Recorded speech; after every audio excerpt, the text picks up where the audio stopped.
So welcome everybody. I am so glad that you were able to make it to the roundtable today. I know it is a busy time of year, so thanks for spending some time with us today.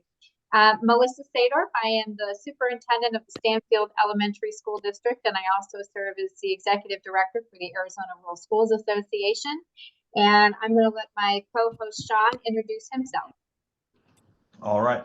Yes, my name is Sean Rickert. I'm the superintendent of the Pima Unified School District in Eastern Arizona, and I am also the president of the association.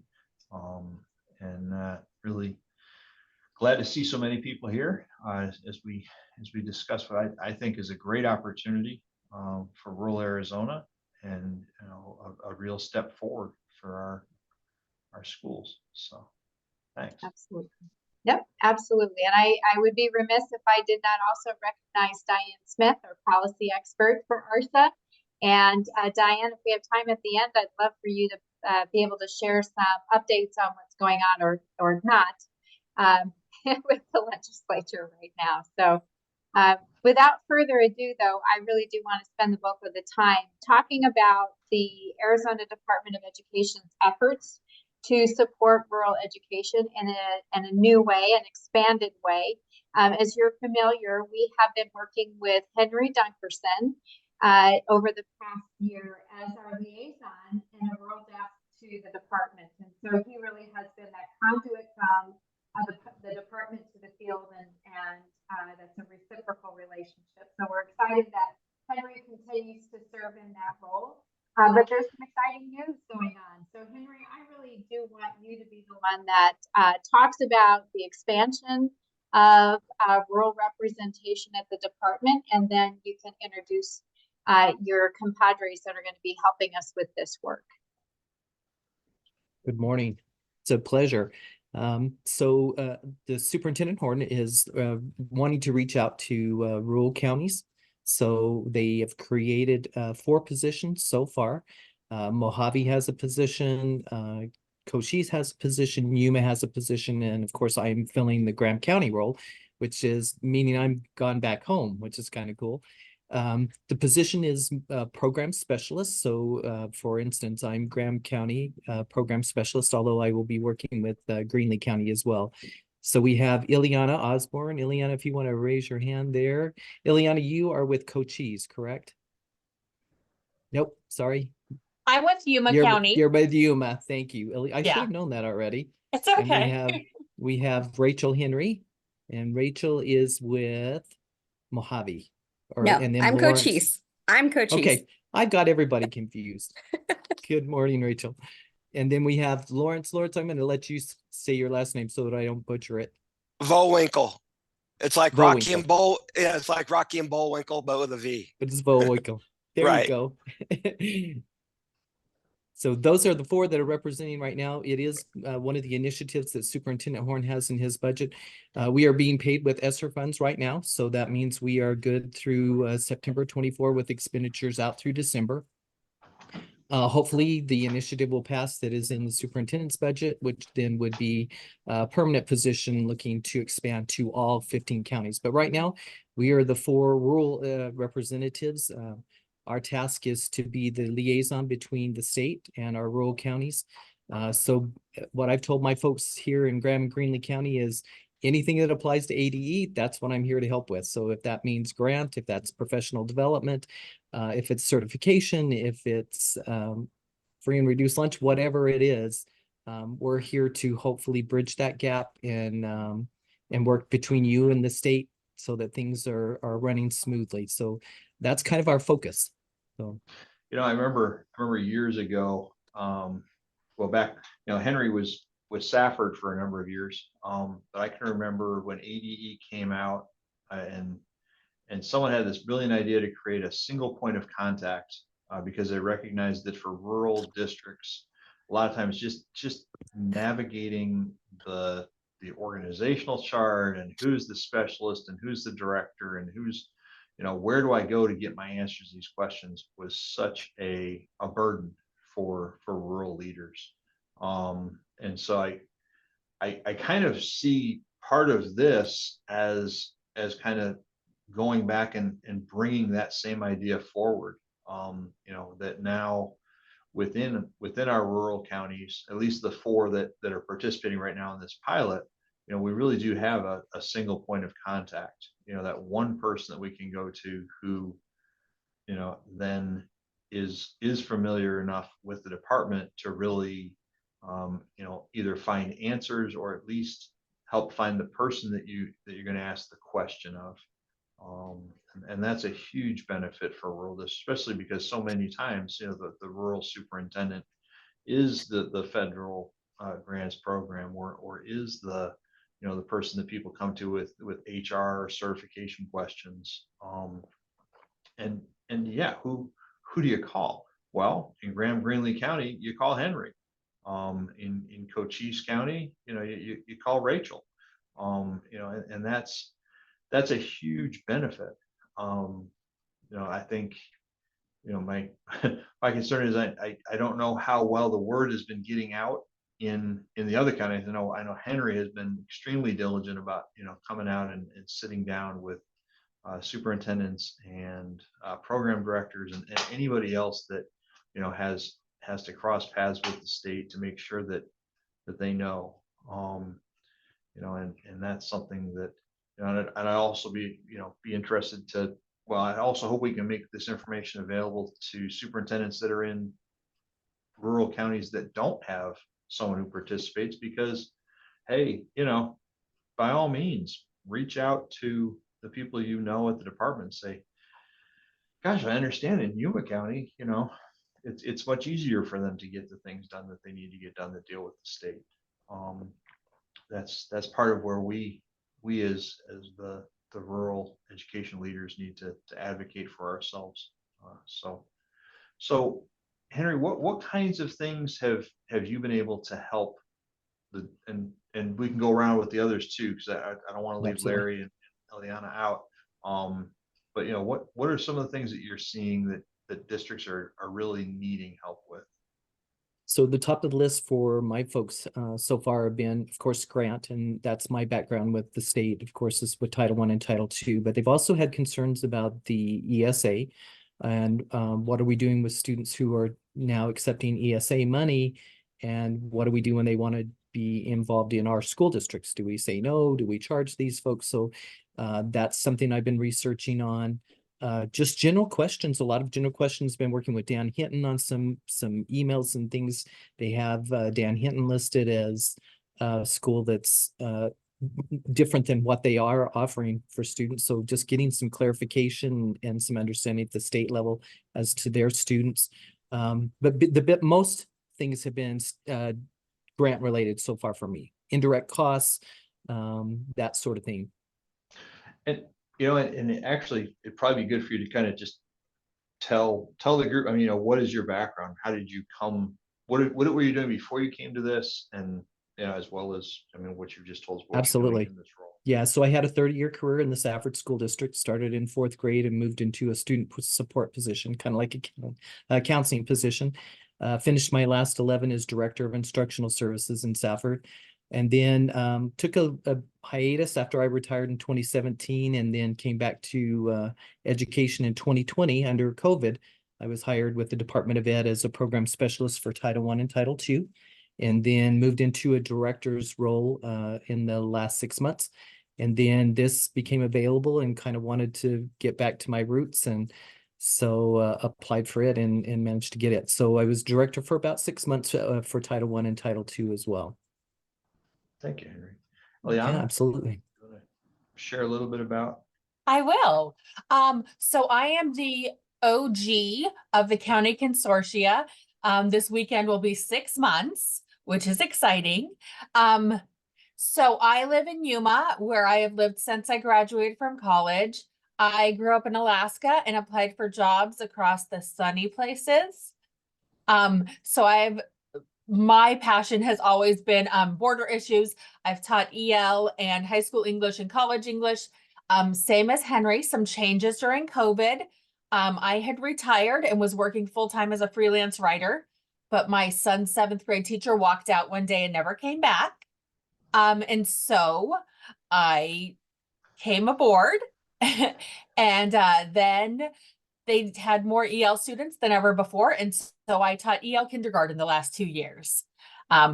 So I have a lot of work that I do because of our community. We have 75% of the migrant students in the state are in Yuma County. So I do a lot of work with that program, and having someone here, they've never had that before. And that's been a real benefit, I think, to all of my sites, because we have 8,000 migrant students and people have to travel from Phoenix for everything. So we surveyed, so we work at the county superintendent's offices, and our office previously, we do a spelling bee and a science fair, and that's it for the year. And so this has been a big change, and a lot of the past 6 months has been about communication. Like Henry said, the first thing I did was talk to all the superintendents. And only now, I would say, are people beginning to trust that we're not going away, that they can ask us questions, that we can connect them with resources. And I figured that would probably be the first year, until we provided some services and they saw that they're high quality and that we really do what we will say we'll do. I'm mostly focusing on professional development because that's such a cost to all of our districts. We have 5 single site school districts. I know that Yuma itself is not as rural as many of you, but we also have 2 communities right at the border. And then our East County has these 4 single site, very rural schools. So I don't know. I could talk about this all day, but I won't. But it's gone really well for us, and we're having a lot of success with people reaching out for all kinds of different needs. Awesome. Thanks, Eliana. Larry, want to fill us in a little bit? Sure. My name is Lawrence Vowinkle. Let's see here. I started off as an aide in the high schools. I had my degree prior to starting off as an aide. I didn't know how to be a teacher at that point. So after I went from being a teacher, a teacher's aide, I did long-term sub. They asked me to be a long-term sub, and I started doing that.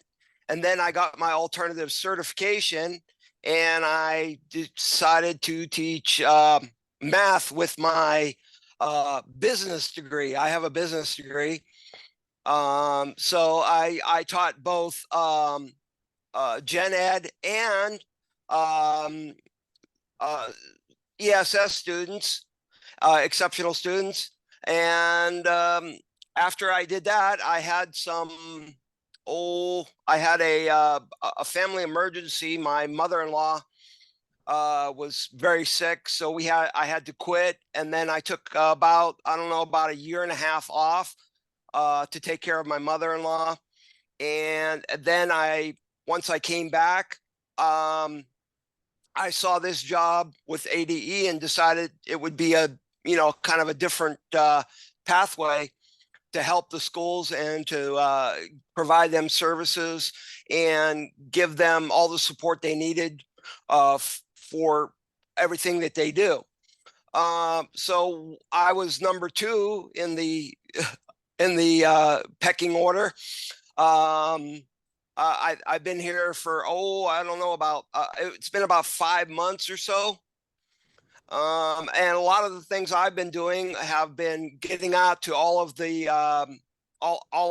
different school districts. And since my district is a little bit bigger than most, I've been on the road a lot. I have all from Kingman all the way out to Peach Springs, all the way up to the top right-hand corner for Littlefield and Colorado City. And most people don't know that you just can't go right through to those 2 places in the state. You have to go around the whole there. Yes. So basically, a lot of the problems that I've seen for a lot of my districts are they have a lot of questions, a lot of general questions. A lot of them need answers to those questions, and they find that they can reach out to me and say, hey, what can I do? Or what do we need? You know, a lot of them also need, like, since I have a lot of single site schools, a lot of those single site schools need the support. I have larger districts like Lake Havasu, Kingman, and Bullhead, but a lot of the smaller districts need the more help than the larger ones. And I've been going out to a lot of those schools and providing a lot of support to them. Peach Springs is one that I did a lot of work with. I've gone out with them and helped them with a lot of their budgeting and that. I've gone out with the manager, our business manager, and I've also sat in with a lot of his meetings, and a lot of their questions have come back to me. Excellent. Well, thank you. You're Rachel, welcome. I see you're over Cochise County. We know there's a ton of tiny districts down there. There is. Tell us a little bit about yourself and what you're finding you're able to do down there. So my background's going to be a little bit shorter, as I am short if you meet me in real life. And so I was in a classroom for 24 years, and I was at the same school for 23 and a half. So my background is, you know, until 2 months ago, I was a high school social studies teacher. That's what I did. And was involved in some other activities too, but mostly, you know, like a lot of educator folks, a lot of extra stuff that we do for free with our, you know, abundant free time. We volunteer a lot. But so yeah, I was a classroom teacher. Saw this posting, and actually the school I worked at, the superintendent of the county had worked at, Dr. Clay. And so when I came on, and that aligned with the goal, as was stated to me, of the program, we focused on professional development. So mostly I've been involved with like trying to find it and figuring out how to and who to share it with. And there's all kinds of PD opportunities, including ones from ADE that just, you know, teachers are busy. So we're just trying to streamline getting that information to them and hopefully getting more access to more professional development for teachers in our county. And as to your question, yes, if you go not by, you know, number of students, but you go by percentage, ratio wise, most of our schools are rural. I mean, very rural. You know, we have multiple K-8 one school districts. So, and I mean, I've lived in this county for a very long time, but I'm learning a lot. Thought I knew a lot of places, started looking at the list of school districts, all when I didn't even know what that was. So it's, for me, I feel like these first 2 months, I'm just doing a lot of listening and a lot of trying to learn about my county and the schools that are in it. Awesome. Well, thank you. Hey, I see Catherine Barrett.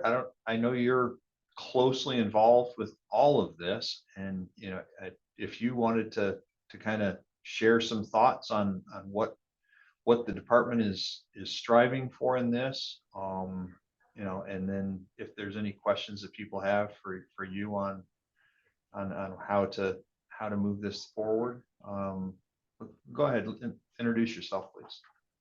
Thank you very much. Yes, my name is Catherine Barrett. I'm the Associate Superintendent for the Academic Achievement Unit. And basically, County Consortium is one of Superintendent Horn's initiative. He's adamant that we are delivering customer service and excellent customer service, he emphasizes, to the rural counties. The specialists that have introduced themselves are very hardworking, very passionate, all have expertise in very special areas, and they deliver that excellent customer service. So they work very closely with myself, Jim Waring, and Debbie Jackson. Debbie Jackson is our associate who handles a lot of the business operation aspects.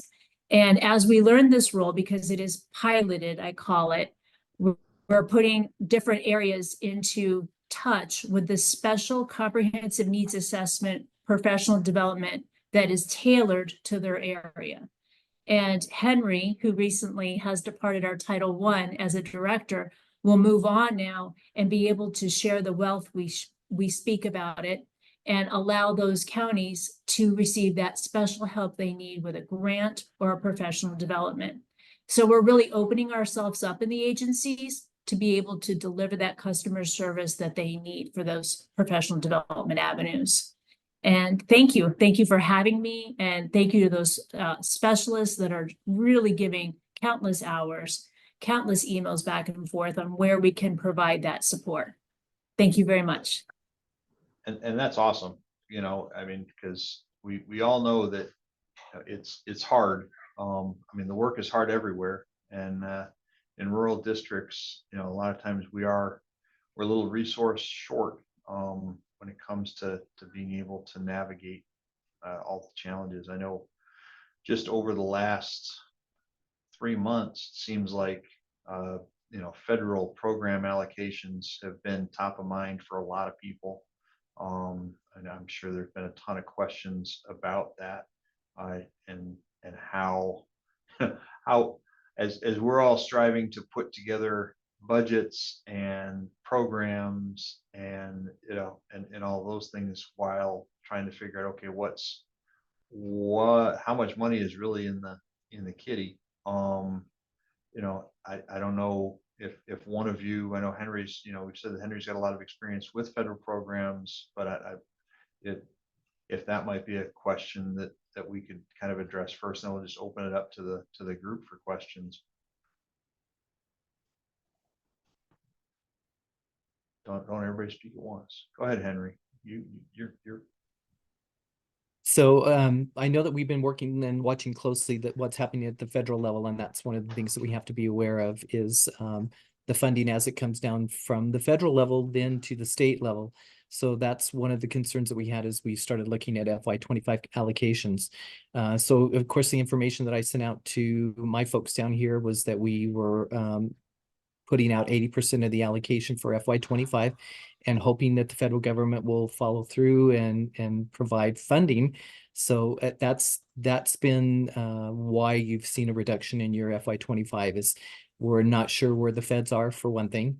So so we're being cautious as a state to try to make sure that we have enough held back so that if we don't get funding from the federal government, then the punishment doesn't fall to our LEAs, that would fall to the state level and not hurt our LEAs. So that's why you saw a reduction for FY25. Kat, I don't know if you want to add anything to that, but that's kind of the information that we've been given, at least as directors for Title I and Title II. Yes, Henry's absolutely correct. And he spoke very eloquently to that 80% is going out. And if you do have specific questions, you can contact myself or the Deputy Associate Superintendent, which is Dr. Sarka White. And Henry also is an avenue where he'll route it to us, but we want to keep that open communication channel and be transparent and answer those questions up front. So nicely stated, Henry. Thank you. Thanks, Kat. Steve, did you have your hand up? Well, first of all, thanks for clarifying that, because when we received our allocation, it was a substantial amount less than what we received last year, and we couldn't figure out why. So I guess you guys probably should have told us that in the first place, and we would have known that. So that makes me feel a lot better. Just an observation, so which I noticed. So our school IAPs, you took out a lot of the tie-in to Title I and made it and simplified it really, which I'm thankful for. But when we looked in EMAC and our new Title I plan, there's also, we have to submit an SIAP for the Title I plan in EMAC. And that's something that was new. But there's no template or anything. There's just a kind of a list. Can you elaborate on that at all?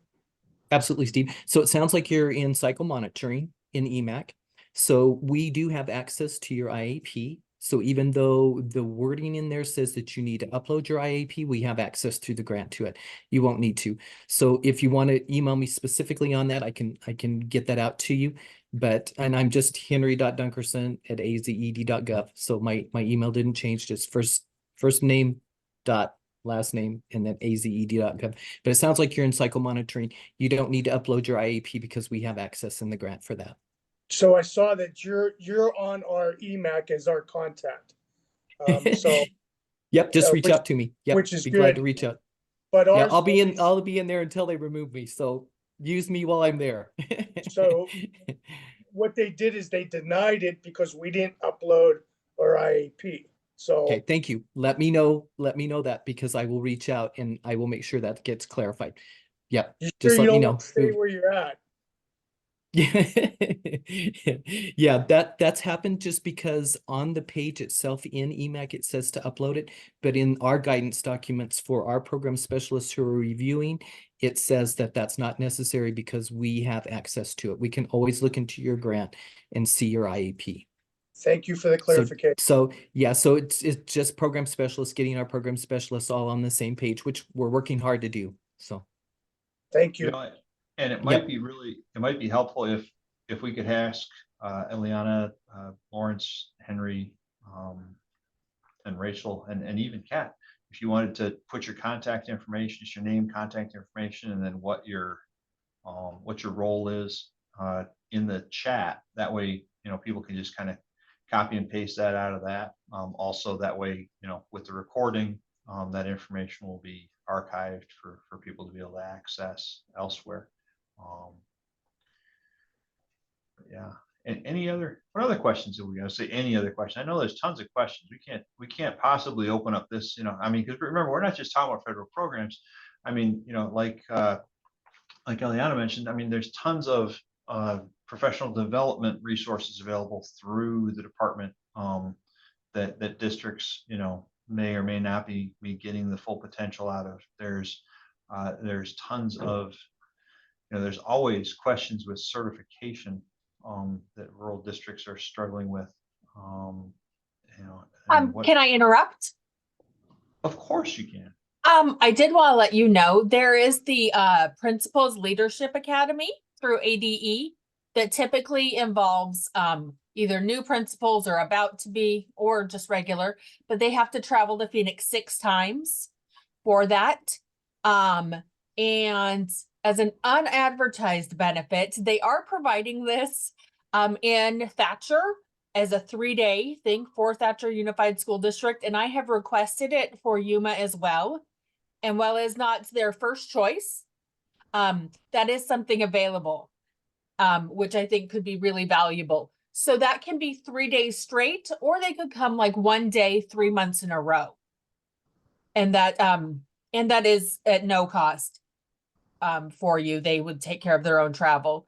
And at least in my community, our largest district is going to have this event just for all of their principals, so that they can really do some mentorship of each other and a lot of different things. And that's something that only happened because I reached out and asked. And so I really would encourage all of you to make contact with your nearest county representative or one of us, and we could help you, because so many things I've just said, I have an idea of what I'm hearing from teachers. For example, gifted is not going well in our county. But I made a contact at the state and we're putting together an evening and some different things. But, we really are happy to help, even if you're technically not our person. So Awesome. to that point, Eliana, Absolutely. if we're in a county that does not have a piloted specialist at this time, so I'm in Canal County, does it matter who I reach out to? Could I reach out to any of you? Is there somebody else that I should be reaching out to if I have questions around rural education? I have a problem not working, and so you are always welcome to reach out to me. And You I'd can be always happy reach to out help. to me too. It doesn't matter to me who you are. If I can help, Yeah. I'd be happy to help. Yeah, me too. If you want to use us, you can use us all you want. It's okay by me too. Yeah, I have no problem not working, so I'll be a little bit different. But yes, Monday through Friday, I'm on the clock 8 to 5, and Yeah. I'm more than happy to help anybody who reaches out to me. That's good to know, and certainly something we want to make sure that our other county rural communities know. Is there any direction that you've been given as far as expanding the number of counties that have a rural specialist? Catherine can answer that one. Yeah, so this is one of superintendent's initiatives, and he has reached out. There is a legislative decision package in our budget. We're working very closely with our government liaison team, and I'll put their names in the chat, Bobby Bravo and Camila, who just joined us. We have been sharing the research and the evidence base with Barry Aarons to let him know how well it's going, what we've accomplished. We have a timeline. So we're very hopeful that we can fund 14 more positions, given the decision package is a go. And so it all kind of leverages on that. But all the hard work that you see all these specialists doing, reaching out, working nonstop, they've been sending me their evidence. I've been archiving it for them and sharing that with Barry Aarons to let him know this is a need and this is how we have covered up, or not covered up, but closed that professional development that's been requested. Thank you. Thank you. Really And you could, of course, reach out to your legislators and say, I've heard about this happening in other counties and it's gonna be on the budget. Sorry, that was a collapse of my desk. And that you guys support it along with your county offices and your districts. I think that would be really useful. Absolutely. Yeah.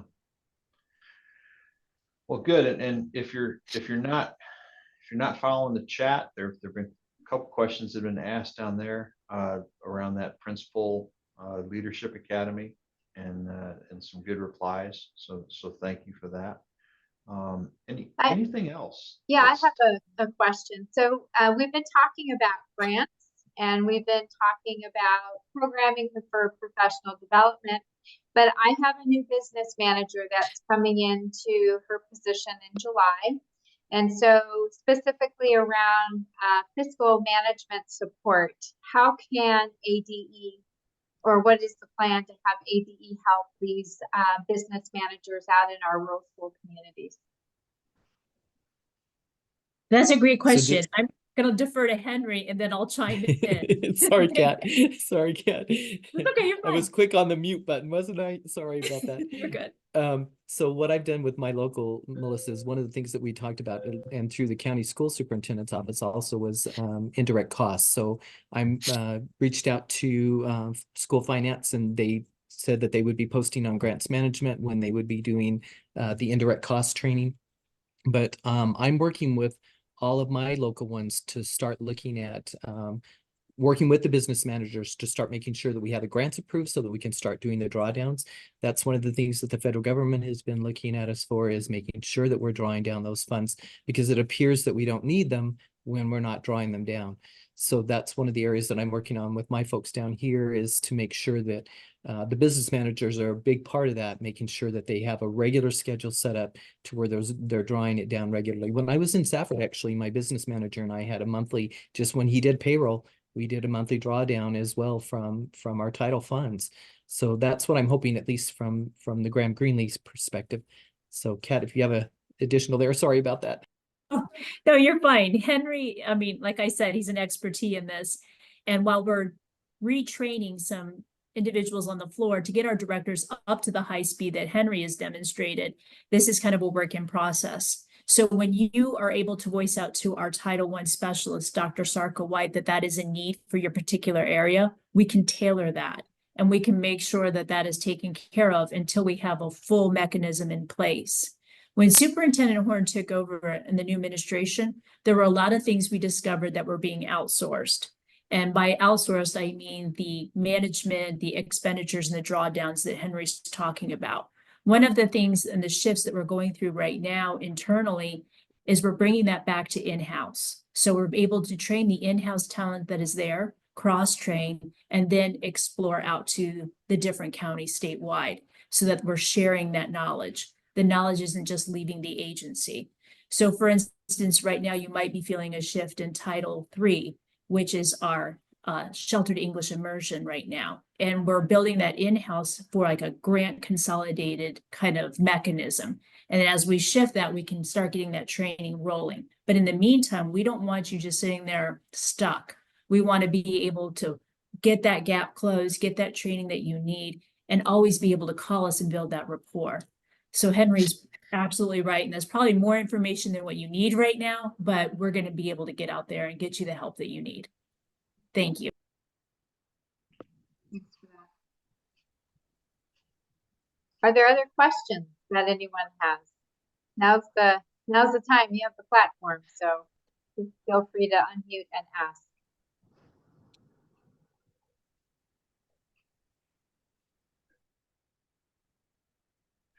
So any sense for when RLIS allocations will be made available?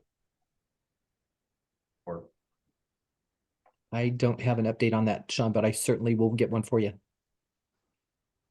okay. Kat, I don't know It's if you've not, heard anything. yeah. I'll head back to, we have a director in that, and I'll let them know that, you know, that's on the urgency. His name is Chris Brown, and he works closely with our Title I. So we hear the urgency on that, and as soon as we can get that communication out, we'll make it happen. I can follow up on that, Kat, with Chris. All right. Any other questions for our specialists, our rural ADE specialists? If not, maybe this is a time to transition over to our advocacy specialist and let us know kind of what's going on in or policy specialist, whatever. Anyway, Diane, Dr. Smith, what's going on? Wow. Well, it was a lot more positive with all the ADE people at the table. Thank you, ADE, I think this is really a very, very timely, and this is great communication. And I don't remember this kind of effort over the many years I've been doing this for the department working with the rural areas. I think that's fantastic. So yes, that's great. Take advantage of it and, you know, get those connections going. I was just wondering, I didn't want to ask this question, but I know one of the things we used to be concerned about is that the right people in your districts are getting the right information. Does that seem to be flowing well? Like the information about the Title I and Title II? Yeah, Catherine's awesome. Thank you for that, Diane. It's always good to see you again, too. We are working really hard. We realize we need to update business contact information.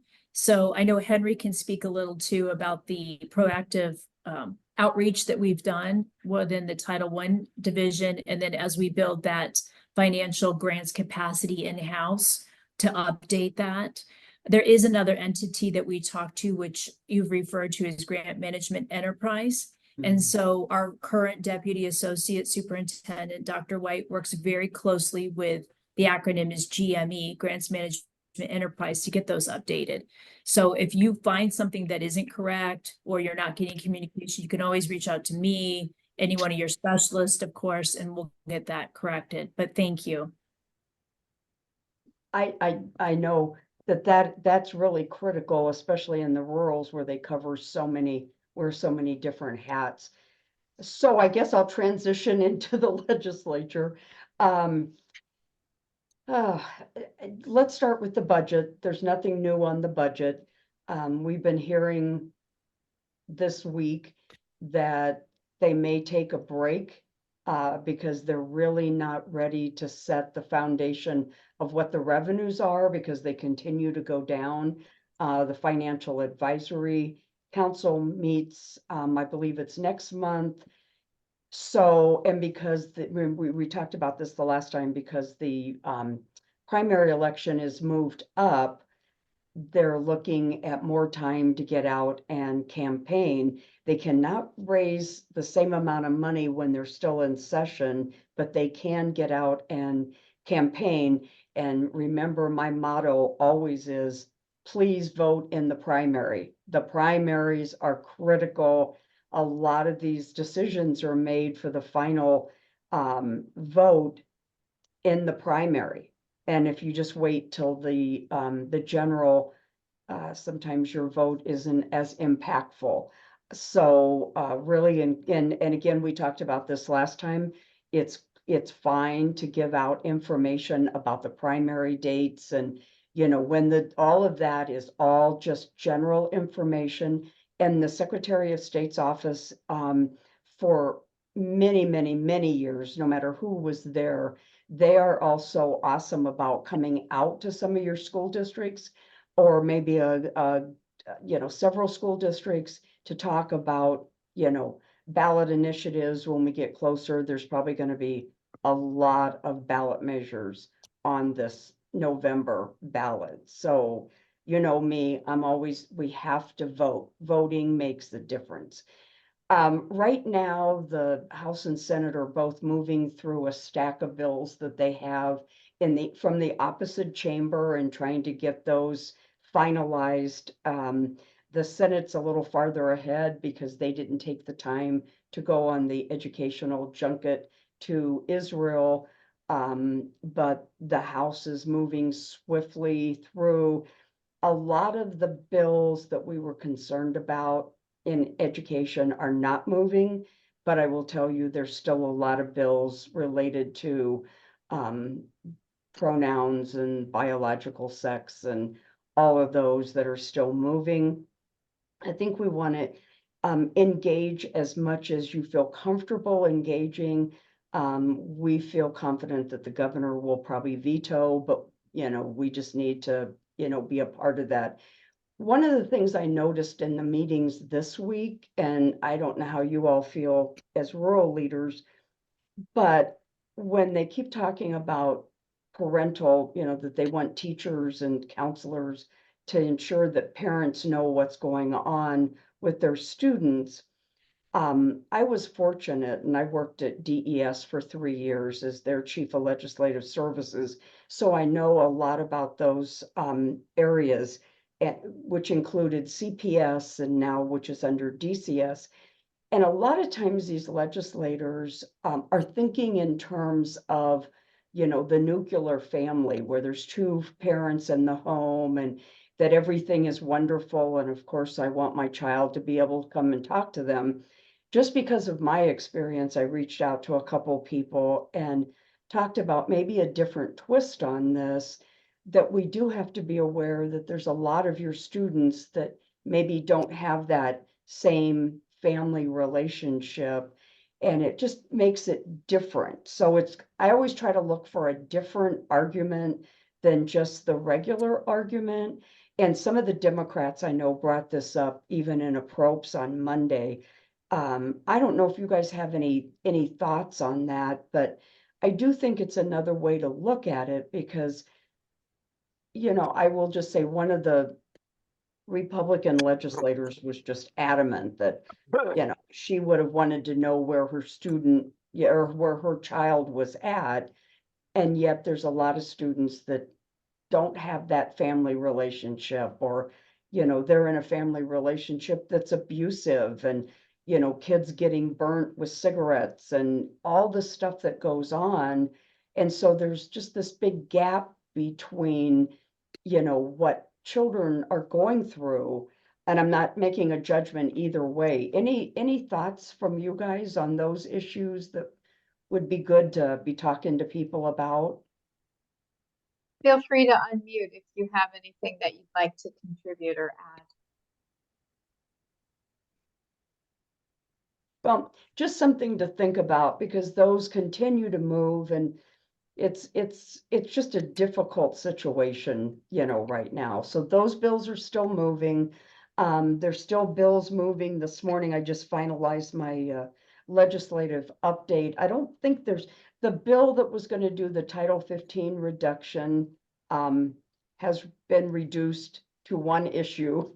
And I think it's an amazing issue because it's the EVIT working to build facilities for foster youth so that they don't drop out of the system. Again, I don't know how much you guys have in contact with foster youth in your communities, but a lot of these kids get lost because once they become 18, they're off of the state system.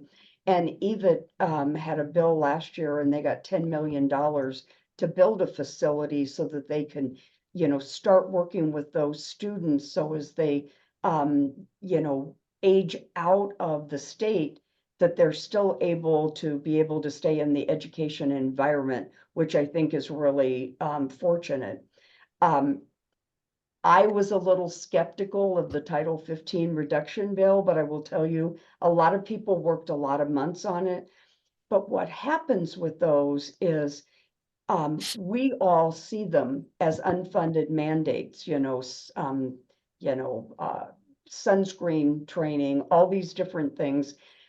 But many of those issues were put into the law from Republicans that got 1631 and 1 vote. And then they don't want to see those dismantled.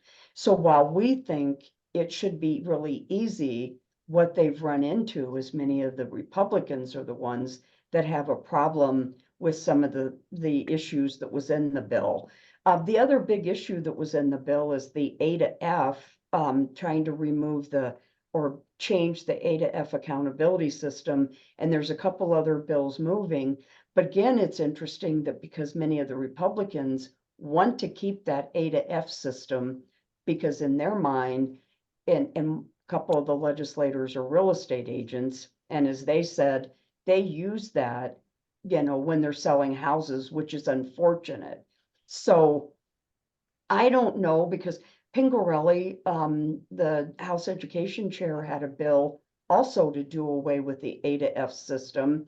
I don't think that's going to go, but I don't know if there might not be a conversation at the State Board of Ed level. And Sean may know more about that being on ATAC, but I would think that that might generate some conversation at the State Board of Ed to start looking at whether they're going to start shifting how they label schools.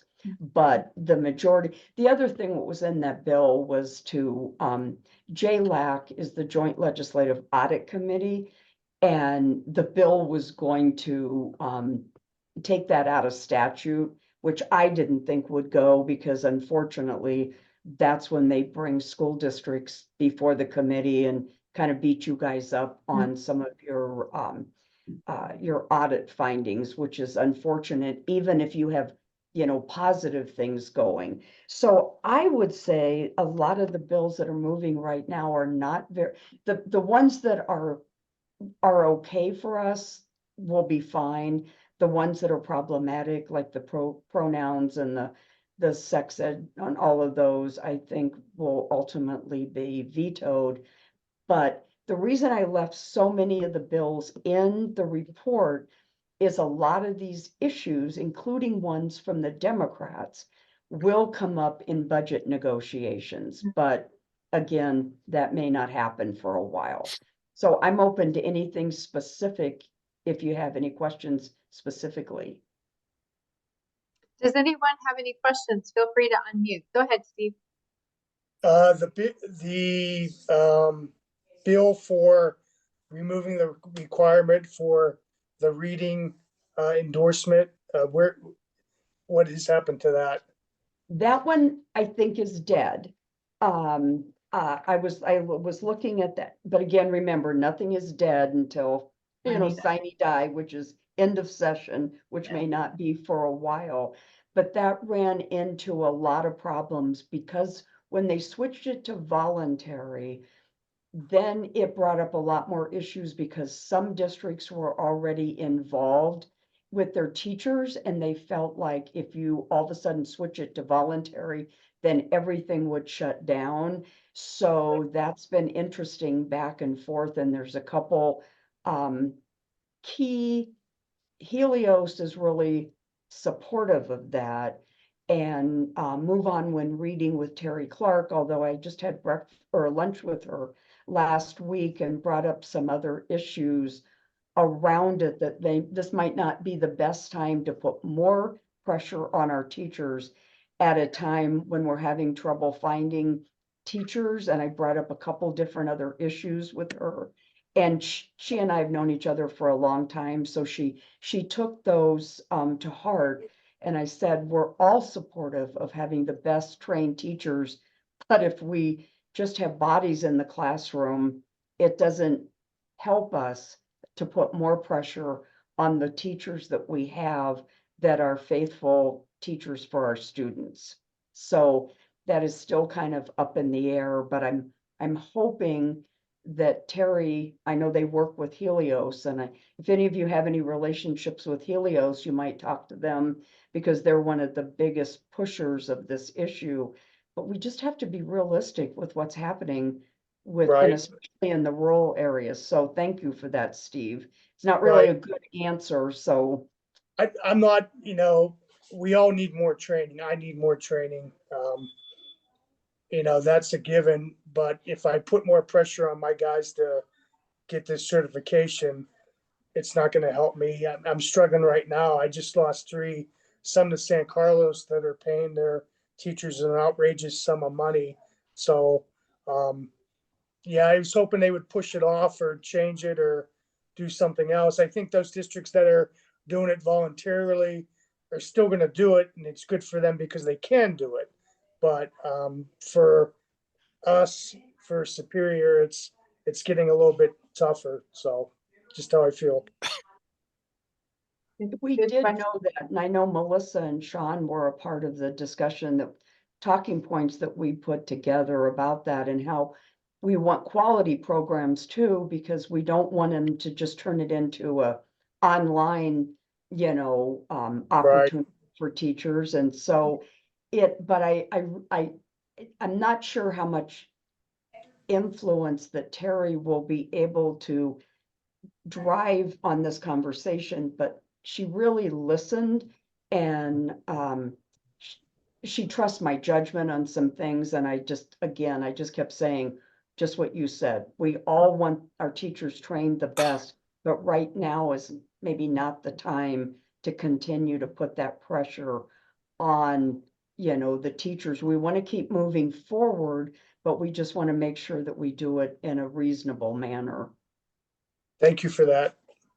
If I could interject, I did the letters training over the past couple years, which was the entirely online. And it is a lot to ask of teachers. Like, I learned a ton, but I believe that at least half of my cohort dropped out. And that was with district support and everything. So it is a huge ask. I don't know what we're gonna do, but you're not wrong. It's a lot. Thanks for that, Eliana. Yeah, some of you don't know me as well, but I'm a real practical person, and implementation is really important for me over all the years I've worked in the legislative arena. But you have to couple practicality with being realistic. And again, the quality teacher that you have available, like we used to say, I mean, literally, I remember you guys having 100 applicants for every teacher opening. It was like 25 years ago, but literally that was true. And now you're lucky to have 2 or 3, and of the 2 or 3, they may Or not any, be, qualified. Yeah. Yeah, exactly. any. Exactly. So, and again, I just want to give kudos to the department, because I know they're really trying to work on this. I was going to ask, oh, Catherine's still on. So fortunately and unfortunately, but Bruce DePlanty, who's been with their certification unit for so long, the good news is he's going to be the deputy director of the State Board of Ed. The bad news is he's not going to be at the Department of Ed. Catherine, any thoughts on that role or what you guys are looking at? I have heard officially it's been filled by an internal. Her name will be Jamie Wilbur. She's moving from our teacher learning and retention right over to that certification, so it will be seamless. That is Associate Sid Bailey. I just want to be respectful of his role in lane. Right. And so if you have any questions about teacher retention certification, Sid Bailey will always make himself available. And if you can't get a hold of him, you have my number, and I will walk right next door and make sure it gets expedited. Thank you. Yes, and Good, thank thank you you. for Yeah, we really appreciate hearing the good news, so I can take that back to the executive leadership team. And I do have notes here too, that if there's anything at all, you could put it in the chat, you can email me and I'll make sure it gets addressed with them. Thank you. Thank you. And that's another real positive for them for the department to have gotten right on that, because that's such a major role, and having somebody internal be able to move into that role, because, you know, Bruce has been there and has a lot of expertise. And Sid Bailey is awesome. He's been around for a long time. Many of you may know Sid from years ago. So thank you for that. So Melissa, I'm going to turn it back over to you because there's only a few more minutes unless somebody else has a question. If there's any questions, speak now or forever hold your peace. All right. And so hearing none, I do want to take the time to thank our ADE specialists and Catherine for being here today. It's been phenomenal to be able to meet you, to know what it is you're able to provide the field, and we look forward to a continued collaboration with you and the department, and really appreciate what you are bringing to rural education in the state. So thank you so much for being here. And thank you, Diane, for the update. Hope you all have a great testing season, and we will see you at the next roundtable. Thanks, everybody. Enjoy the rest of your day. Thank you. Thanks, Melissa. Thank you, everyone. Thank you. Have a good day. Thank you.